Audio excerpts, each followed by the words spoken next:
2 issues. 2 issues. We couldn't make it 2 issues into this story without finding some way to piss me off. Hey everybody, welcome to another video. Today we're going to be talking about Batman Hush 2 Part 2, or as I like to call it, garbage. We literally couldn't get through 2 issues. The first issue, if you guys saw my old review, which, by the way, I do apologize for the gap between these 2 reviews, but my copy of this took forever to get here. And now issue 3 is already out, so I'm already kind of behind on that, but hopefully I'll be able to get that a lot sooner. Anyway, this right here infuriated me. Like, actually, genuinely infuriated me. Because, if you guys recall, basically, to recap the first issue, it was essentially, it felt a lot like a rehash of the very first chapter of the first Hush story. Very similar, very same kind of story beats and things along those lines. So it was kind of meh. It wasn't the worst thing I've ever read. This right here made me mad. Because at the end of the first one, after he gets his injury, very reminiscent of the first one, he goes back to the Batcave after being conveniently saved by Talia, swaps out costumes, tracks down Joker's location, goes to the funhouse, very Killing Joke-esque, and he sees Joker basically, he's been tortured, he's bleeding out, he's gonna die. We open this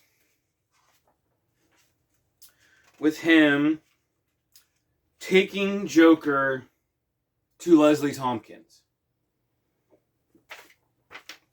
Because, you know, Batman has to save people if he can. And this fundamentally bothers me. DC's been doing this with Batman for the last 20, 25 years, since I can remember. And it's like they take... And I understand, this is why people who don't like Batman get bad at his whole no-kill rule. Because DC and their writers, I feel, take it too far. His no-kill rule is supposed to be, he's not going to intentionally cause the death of anyone. He's not going to take their lives. It doesn't necessarily mean that he's got to save every single person who's there. Why? How are you going to tell me that Batman is going to save a scumbag like the Joker? It doesn't make sense. Perfect example, if you've ever read Batman Cacophony. Terrible story. But basically, Batman chooses to let the new murderer run free to save the Joker because the guy like stabs or shoots the Joker or something and runs off. Batman chooses to stay and get the Joker instead of going after the murderer when, keep in mind, Batman's meant to be a logical character, very intelligent. If he leaves the Joker to die, Joker dies and that takes care of one killer. He goes after Onomatopoeia, and stops him. That's him stopping 2 killers. Whereas if he goes to save Joker's life, he's letting Onomatopoeia get away to kill more, and he's going to let Joker live so he can eventually break out of Arkham again, such as the Circle of Life, and kill again. Where's the logic there? Goes to show that just because you're a fan of a character doesn't necessarily mean you should write the character. So basically, this starts... We have to do the whole flashbacks to his death of his parents again. Because again, that's all DC knows how to do with Batman anymore. That's all most writers know how to do with Batman anymore. And it's also in the first Hush story, so we gotta do it in the second one. So he goes, he takes Joker to see Leslie, which it was cool to see Leslie again, because I feel like she's a character who doesn't really get a whole lot of love anymore. The last time I feel like she really got love was... Much as I wasn't a fan of it, was probably the Gotham TV series, because she had a prominent role in that, which was nice, but a lot of outside of like the media kind of stuff, like Batman the Animated Series, Gotham. So a lot of outside of comics she gets more, but in comics not so much. Which is a shame because I do like the character. So he takes him there. She's kind of like freaking out, like, you can't bring him here. You know, I don't have the right tools, but he takes Joker there because he doesn't want to take Joker to like an actual hospital where people can see him helping the Joker, and everyone's gonna have an issue with that. It's like, yeah, because you shouldn't. You should just let the guy die. That's the whole. It's so stupid. Like, I don't know. I get they can't let Joker die because he's like the number one villain in Batman's Rogues Gallery, in comics, in fiction, whatever. But there are other ways to do it. Like, you keep making Batman do it, and after a while, even me, who's like the biggest Batman fan I know, it gets hard to be like, to validate that or defend that. It's like, no, this one, in this story, he should just let him. I mean, seriously, it's dumb. I'm over this whole Batman's gotta save the Joker. Even in Under the Red Hood, Judd Winnick, who wrote the comic and the movie, realized how weird it was having Batman freak out at the concept of Joker dying. So what's he do when he gets to rewrite the story in the movie? Batman just walks away. He's like, all right, fine, Jason, go ahead. Go ahead. I'm not going to stop you. Granted, we know he had a plan to do it, but still, he didn't like spaz out and try to like save the Joker. That's so stupid. I'm just over it. So he spends time with Leslie. She gets him all packed. She gets Joker as stable as she can, because she doesn't have the proper equipment, tools to do that. At one point, he like wakes up and starts freaking out because he can feel everything. And she looks at him and he's like, "Don't you have any kind of like bat sedation gas or something on that belt?" So he pulls out this vial and like jabs him in the neck. And she's like, "What'd you do?" She goes, "Oh, I put him into basically a medically induced coma." And she's like, "What?" She's like, "Well, you said you needed him to freaking be unconscious so he didn't die." So it was kind of funny, but it just. So then Batman sits down while she tends to him. He falls asleep. He has like a bunch of, like flashbacks and dreams to all the different things Joker's done, which again makes it kind of like, yeah, you should just let the guy die, but Batman apparently has this, I can't allow anyone, no matter how evil they are, to die rule, and out on top of his no kill rule and no guns rule. Which, we'll get to that no guns rule here in a second. So, Leslie wakes him up, and she tells him, she's like, "I got him stabilized as best I can. I can't do anything. You need to take him somewhere else. If he stays here, he's going to die." And Bruce, he thinks about it, like, yeah, you're right, okay, but he realizes there's only one place he can take him, that being the Batcave, which is also a great opportunity to actually, take him, and he's going to, do a bunch of tests and study him and try to find out things about him.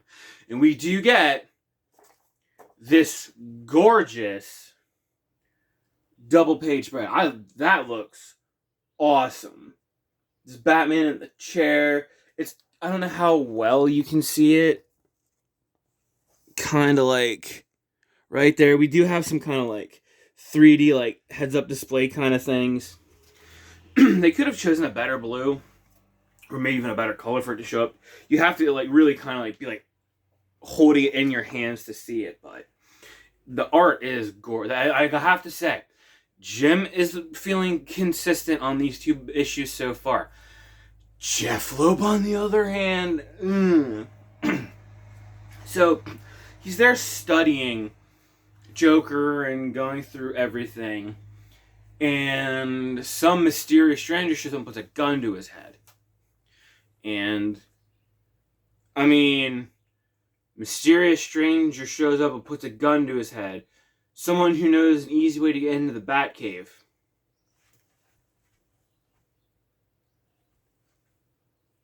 I wonder who that could be. Yeah, it's Red Hood. They spoiled it on the cover. Cool. So, he puts the gun to Batman's head. Batman's able to, quick reflex. They have a little bit of a skirmish. The lights go out. And then there's this kind of shadowy fight scene, which is cool. But then we get this.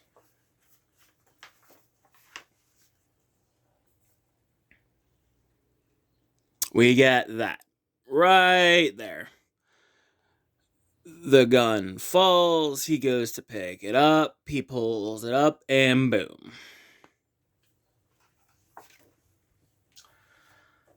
So yes, in the year of our Lord, 2025, we are still dealing with the whole Batman is using guns in the comics.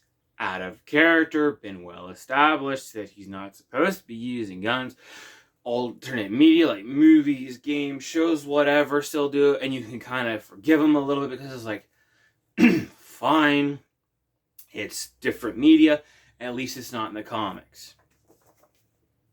Now they're doing it in the comics and giving all those people who got meet people like me trying to argue with, and I know plenty of other people that know he doesn't use guns, he's not supposed to, he hasn't used guns regularly in comics since like 1939. Now you're giving more credence to that. So we see this. Which by the way, he literally shoots Red Hood point blank in the face. He doesn't just grab the gun and shoot him. He shoots him point blank in the face. This is one of his sons, one of his former Robins. And he basically in 2 panels technically breaks 2 of his roles. He grabs the gun and shoots it, and he shoots him in the face.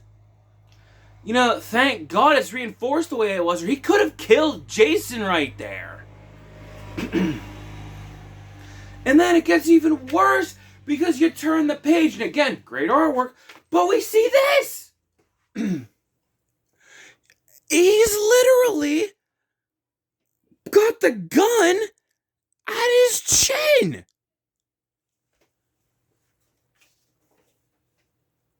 What are we doing? What are we doing? I don't know what they're doing. Obviously, we're only 2 issues in. We got 4 more this year. The other Batman story from Matt Fraction, I believe it is, and Jorge Jimenez. Then they have the DC Marvel crossovers at the end of the year. We're not going to get the second half of this till January. And that's just start. So we're not going to basically get the ending of this till this time next year. So I've no, like... And it's like, if this is how the first 2 are, I've heard some rumblings of issue 3 that's probably... that it's the best of the 3 so far, which that ain't a very high bar. So I don't know. I feel like this has me where DC should be worried right now. So basically, after, you know, the lights all come on and Bruce puts the gun at Jason, you know, he was, oh, it's Jason. They kind of have this back and forth where Jason, they have this little skirmish and he gets smacked in the head again. Because in these first 2 issues, all he seems to do is get smacked upside the head by both Joker and Jason. So we have that little fight. There's a skirmish. They cut back to Barbara and Nightwing in the clock tower. And initially, they're talking about, oh, how did he get in here? And you're thinking, like, did Jason stop there first and then go to the Batcave? No.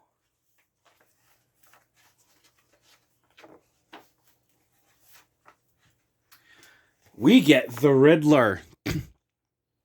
The Riddler just casually, in hideous costume, by the way.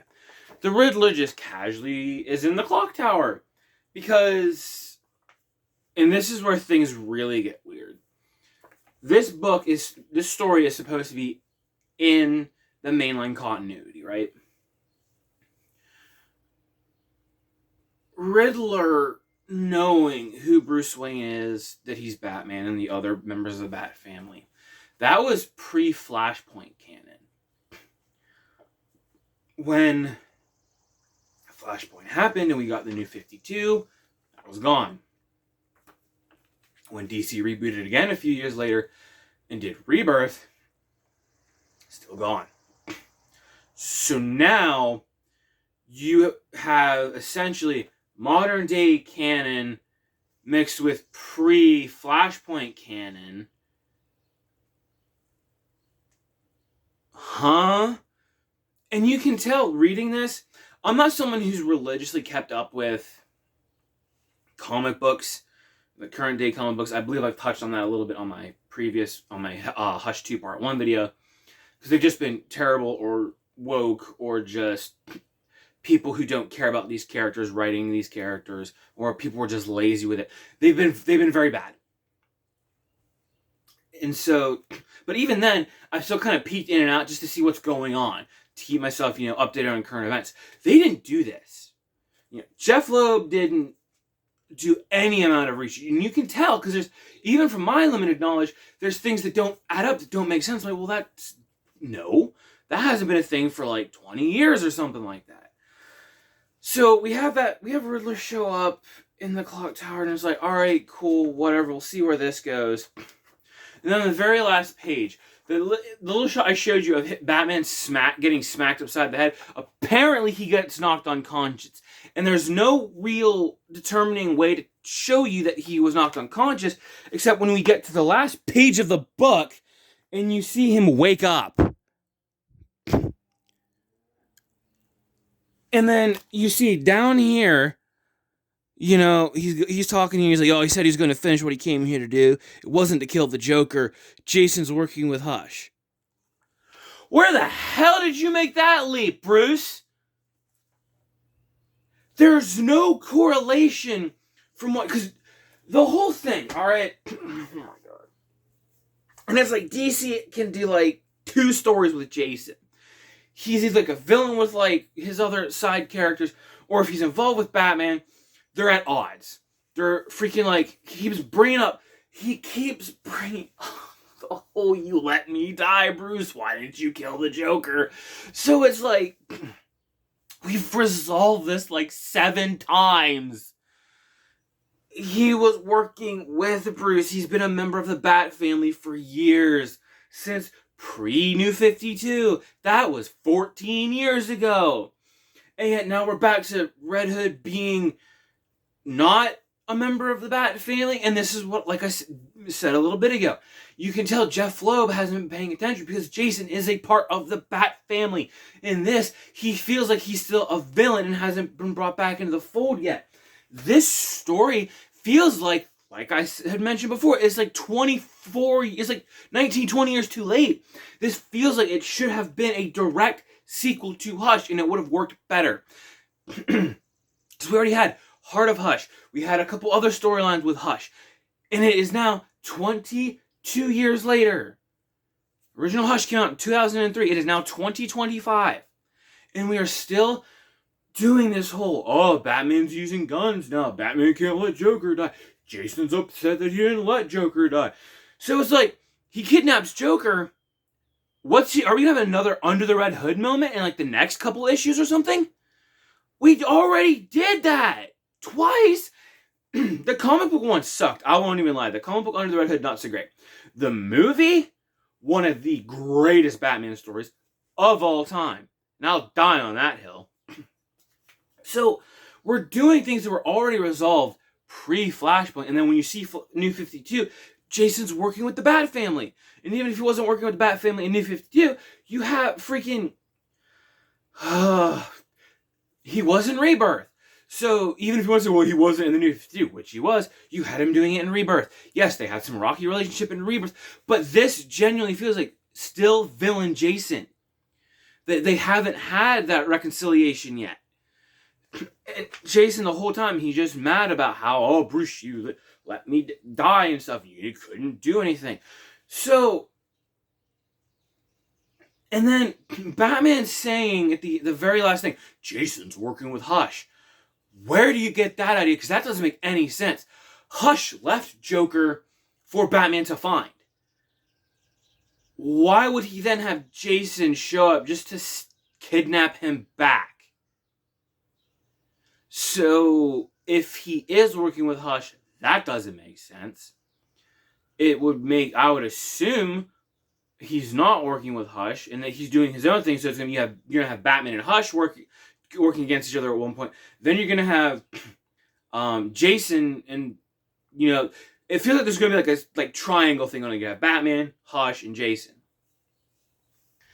But then also Batman's talking about, I think it's the shot where he's in the chair. I think. Maybe. Yeah. Right here. He mentions that, oh, this is a war. He thinks this is a game. We're at war. I'm not losing. War? Really? Doesn't much feel like a war. It really just feels like Batman's a total and complete moron because he gets knocked out twice. The first issue, second issue. We're going to go 3 for 3 in the next issue? And he only keeps getting knocked out at the most convenient times. This cow apparently has no protection anymore. That was the whole premise of the first Hush. He didn't have enough protection in his cow, so he had to get it reinforced because he had to freaking fall. He got a head injury. He had to go. That's how Tommy Elliott got brought into it. It's like he's not even reading his own. He doesn't even remember his own story. Jeph Loeb, what are you doing? Oh my God, it's so frustrating. It's so actually frustrating to see Batman seem so stupid and just basically, Batman just kind of like going through the story. He doesn't feel in character. He's using guns. He's not using his brain. He's just basically letting this plot go through and have things happen to him. There's no planning. There's no calculating. There's no assessing the situation. He's literally just doing things because the plot needs him to. Oh my God. This, I made a promise that I was going to stick with this the whole way through. I didn't expect it to be good. I did not expect it to go this route. I am genuinely infuriated. And it's, I almost didn't want to make this video, but I decided, no, I started, I'm going to finish it. And it's also been too long since I uploaded, but I had some, work stuff going on. But that's beside the point. So I figured, okay, let's do this and get this done. I read the issue and I was like, I don't want to talk about this. So yeah, that's Hush 2, Chapter 2, Batman 159.